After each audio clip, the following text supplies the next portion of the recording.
Hey there, fearless gamers. It's the Stark Lord.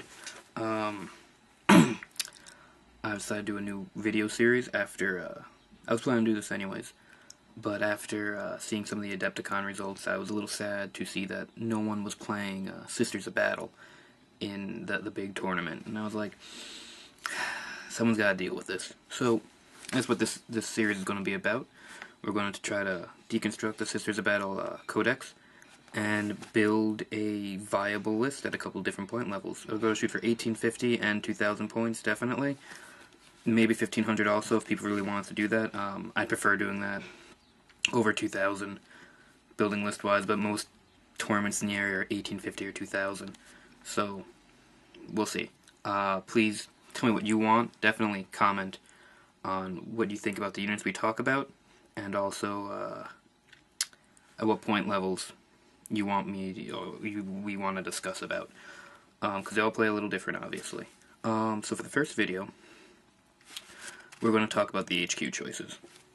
There's 5 of them total, and 2 of them aren't worth using. So let's seriously look at this, though.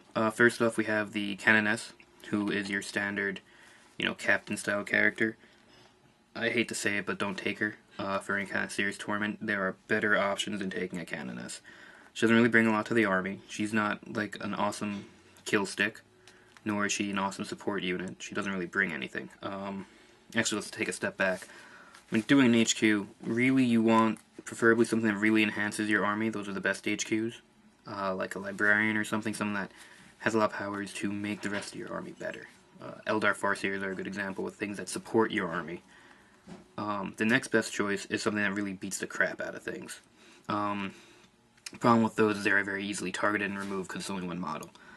But it's a backup choice. Again, now going back to the HQs, Canoness doesn't really do either. She's not really good at definitely not good at close combat. I mean, she's got a weapon skill 5, but strength 3 and nothing to enhance that. Her faith power is kind of useless. It gives her and her unit +1 initiative. Important note, faith powers do not stack. You can only use 1 power per unit per turn, or one of their powers if they have multiple powers. Per phase, I should have said. So she can try to pop her initiative up and get preferred enemy once per assault. If she fails, she can't spend another point to do it again.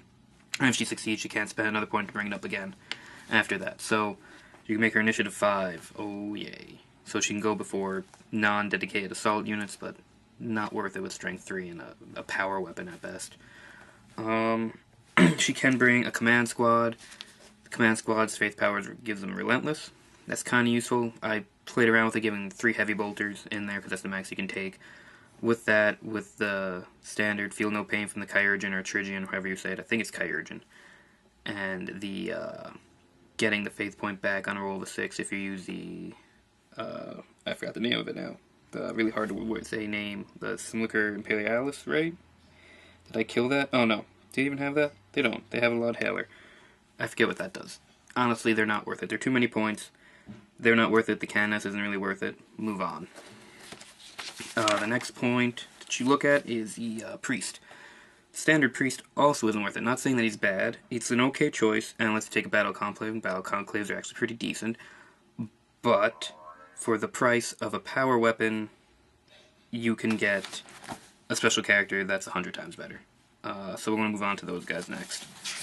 Oh, actually, the price of a power weapon, not that it really matters, but let me look really quick. Normally there's 75 points, power weapon is 10 points, so price of a power weapon and a melt-a-bomb, you get a special character that's way better. So let's look at them. So first we have the Archconfessor Kirinov. He and the other priestly special character are both the same amount of points. Kirinov brings, he's got Fearless. And his big thing that I like is he gives everyone within 6 inches of him Fearless. So he's good to enhance your units and is a good force multiplier in that respect. After that, he doesn't bring too much awesome. He does bring something. I'm going to page. I'm sorry. I'm not super prepared. I'm going through a printout of everything. And I lost my spot. I read it, and I immediately forgot. So now I'm going to waste some time. Here we go. So he gives it 6+ Fearless, 6-inch Fearless thing. Counts as having a Laud Heller and a Simulacrum. There we go. I can't say that word. Imperialis. and that's pretty okay. And he's got a cool power weapon with a nice effect, but it's not awesome. He's not bad. Again, just giving Fearless to everyone within 6 inches is kind of cool. And then you got the other guy, Uriah Jacobus, or Jacobus, whatever. The cool missionary dude. He's pretty much, you're not taking him, you might be doing something wrong. Simply because, first, he lets you re-roll your faith points for the turn. And I know you shouldn't rely on your faith points. That's a very important note. Don't rely on your faith points. But it's always good to have them. But he also has his little banner thing that gives the unit he's in +1 attack and feel no pain. And I think he's stubborn, so his unit should be stubborn, technically. And that's a pretty good thing. First off, he helps the whole army by letting you re-roll your faith. And then he makes a really nice counter-assault unit for you by having that feel no pain add-on. Which is really why you're taking him. You're taking him for those two reasons. For a good counter-attack unit, because you're going to need it, since Sisters are a very short-range army, with very bad assault capabilities. So he's your answer to that. And he lets you get, hopefully, better faith. If you make a bad roll on your faith, you could really use that upgrade on that. What else do you get? That's really all he's got. I mean, he's got some cool tech, but that's it. And then your last special character, who's my favorite, is Saint Celestine, who is a steal at like 105 points or something like that. 150. Nope. 115. Oh my god, I lost her. Oh no, she's right there. 115 points. Now, normally, like I said, beat stick character isn't great, but that's because they can die. Celestine's whole thing is that when she dies, you roll a leadership check. If she passes, she goes back into reserves and comes back in on a 4+. So she's never really dead. So she's always a problem for the opponent. She's good at killing high toughness things. The higher toughness, the better she is, frankly, for you dealing with it, because she always wounds on 4s. So monsters, creatures, big tough death guard or something, whatever, toughness 5, whatever. She's got that. Don't throw her at a tank, because she is technically only strength 3. So throwing her at anything that isn't doesn't have a toughness value is kind of a bad idea, because she's not going to really hurt it. She's got really good stats otherwise. She's initiative 7. She's going first. She's got a good amount of attacks. She's got the jump pack. She's moving quick.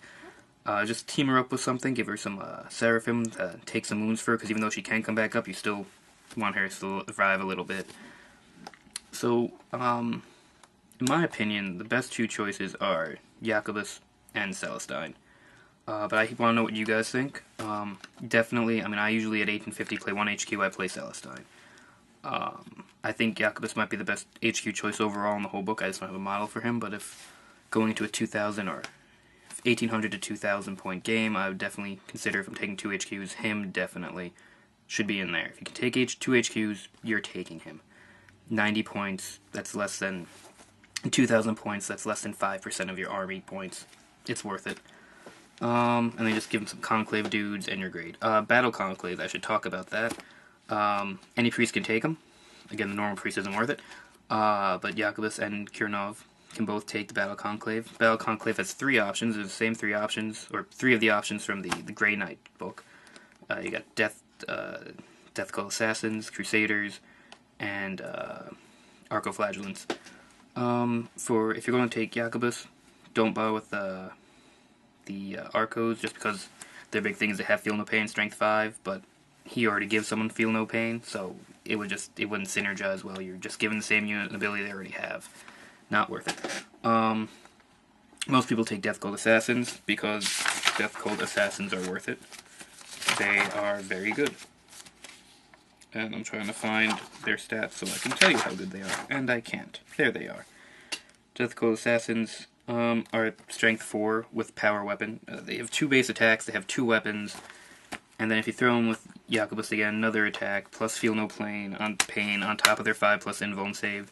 Really good option for either one. If you can take a Battle Conclave, Assassins are a good choice. Again, you're using Battle Conclave for counterattack, they're there for that. After that, you have the Crusader, who is my personal favorite because I like anything with the word Crusader in it, really.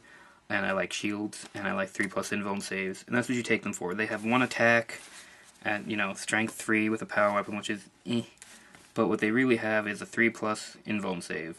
So a couple of them, like if you're taking, 10 guys in your battle conclave, like 3 or 4 of those guys are rest Death Cult assassins, and you're pretty good. You just apply wounds to them first so they can take all the big hits with their shields, and let Death Cult assassins eat things alive. And at that point, that's what you're using Jacobus for, if you're using him. You're using him to come in just behind your units to deal with assaults, because, again, sisters can't really deal with that. We'll talk about that in later episodes of this thing, or parts.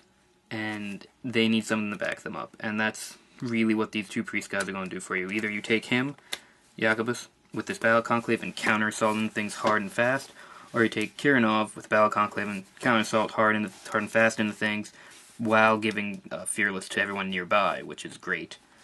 Both are good options. And then Celestine, since I just got back onto that, take her with some Seraphim, and then they can jump over your sisters and counter-assault things. You see the pattern here. Your HQ, for the most part, if you're taking either of these 3, and they're the only 3 you really should take, should be your counter-assault unit, or one of them. Again, since standard sisters aren't good at it, these guys can at least specialize in anti-infantry and close range assaulting to tie up things. So that's what you should throw them at.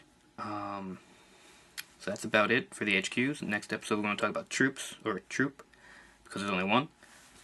Please tell me what you think about sisters. I think I'm going to try to do this whole thing and try to get as much feedback, and a goal of mine, as of just before making this video, this is the second time I'm recording this, by the way. The first time I did it, and it was much better than this, and the lighting worked because my lights weren't out and wasn't using a backup light, but I accidentally deleted it. Happens.